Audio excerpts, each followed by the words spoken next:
What's up guys, it's Coach JB, and today we're going to look at a dynamic warm-up that I designed while I was at IMG Academy. It's used on the court with a basketball and using basketball specific movements.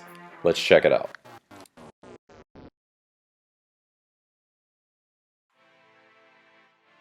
Alright, first up we have walking reps. You really want your athletes to move the ball quickly, alright, and get their feet moving as well.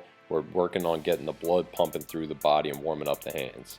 You'll notice as we go through this warm-up that everything we do forward, we do backwards as well. Alright, next one up is knee to chest. You really want to emphasize to your athletes, put your knee to your chest, not your chest to your knee. And going forward, we take the ball to the inside. Coming backwards, we'll take the ball to the outside. So knee to the chest, not chest to the knee. Going forward, take the ball to the inside.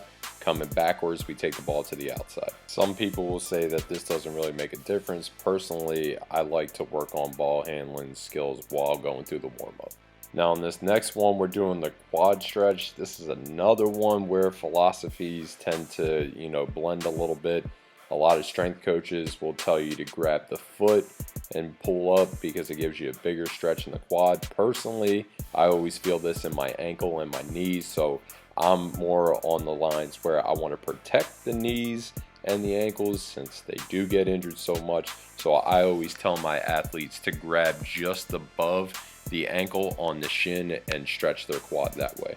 Coming back, we don't go backwards for this one. We will switch it over to a Superman. We want to engage that core and get a stretch in the hamstring. You could choose something different, but we prefer the Superman. One thing I do want to say though is make sure that you are coaching up your athletes during this time. You'll notice that your athletes will cheat it and they won't try to get that big stretch and work on that balance. So coach them up during this time. Now these next couple of exercises are simply just for warming up your hands and getting your handle right. It really does take a toll on the legs as well, so by the time they're done this, their legs are definitely warmed up and they're building up a little bit of a sweat. Couple of things that you want to do here: make sure that their chest is up and their butt is low. For this first one, they're literally just passing the ball in between their legs. They're not even dribbling. Now again, I'm a big proponent on doing things correctly, so during this time you need to make sure that you are coaching them up, have them actually do the skill, but also make sure that their form is correct. We're going to touch more on this once we get to lunges. The rapid fire, again, butt low, chest up, hitting the ball as quickly as they possibly can using their finger pads. This is a lot like the old Pistol Pete drill. Alright, you can notice the guy up front, his butt is not low, he's standing up. Make sure you coach him up during that time, tell them to drop their butt. I'm also big on allowing them to make mistakes, so even if they mess up, trying to go as quickly as possible when it comes to dribbling is really what I'm focused on, because I want them to work on that ball handling while we're going through this. When you do pat the rock, this is the most difficult one to do. The best way to teach them to do this is to walk out in front, step out in front. The ball takes no breaks. It dribbles all the way around. It's a bunch of small taps.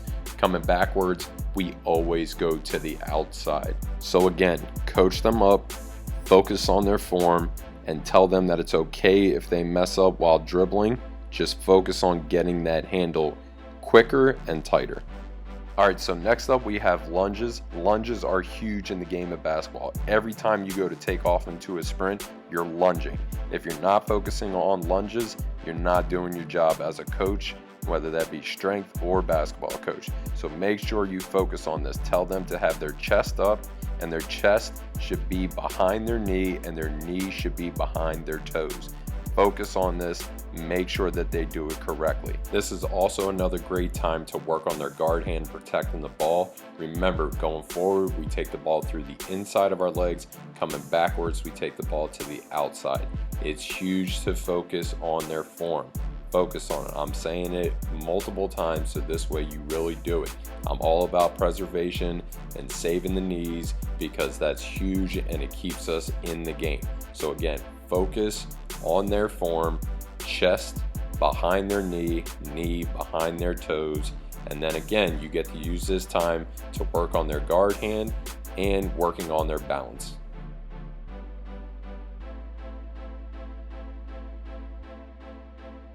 Next up, we will do lateral lunges. Make sure that when you do this, you face the same way going down and coming back. This is a great time to work on the float dribble. So we'll lean outside, lean inside, and then it's a big pound dribble, and allow yourself to float with a little bit of a skip movement. It's important to work on that skill. This is a great time to do it. Now again, during this time, make sure you coach up the athletes, fix their form, and for the athletes who are doing it correctly and putting forth a lot of effort, praise them in front of everybody. Make them feel like what they're doing is worth it. All right, the last part of this dynamic warm-up is going to be our retreat dribble series. There's 3 moves that we work on, and we alternate them going from each side of the court. The first is going to be retreat and then a cross. The second is a retreat and then a chop. And then the third is retreat and behind the back. This is progressive overload that we're talking about here. They start off with ankle prehab, then they have slow movements with their body. Now they should be full out sprinting, going through their moves at game speed.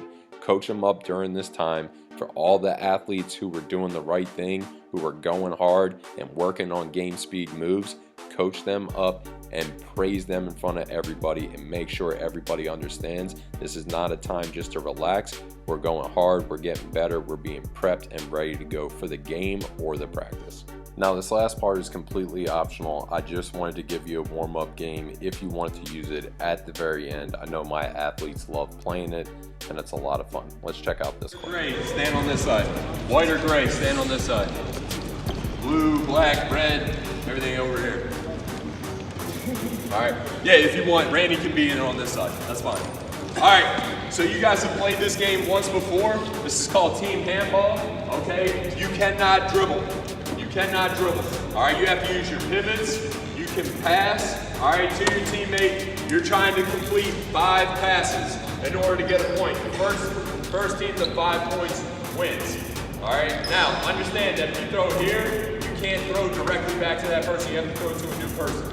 All right, so we're on the same team right now. All right, I can throw it to Will, but he can't throw it back to me, but he can throw it to Ryan or somebody else. All right, if they try to throw it to Will and I knock it away, all right, that's an automatic turnover, then we can start. We don't have to wait on anything. All right, we got it? So that was, no, we're not putting the ball in the basket. Okay, we're just making 5 good passes. Any questions?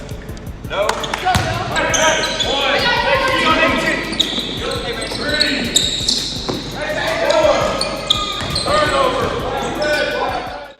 So that pretty much sums it up, guys. That's our dynamic warm-up and how we prep for each day. Sometimes we'll do it for the game as well.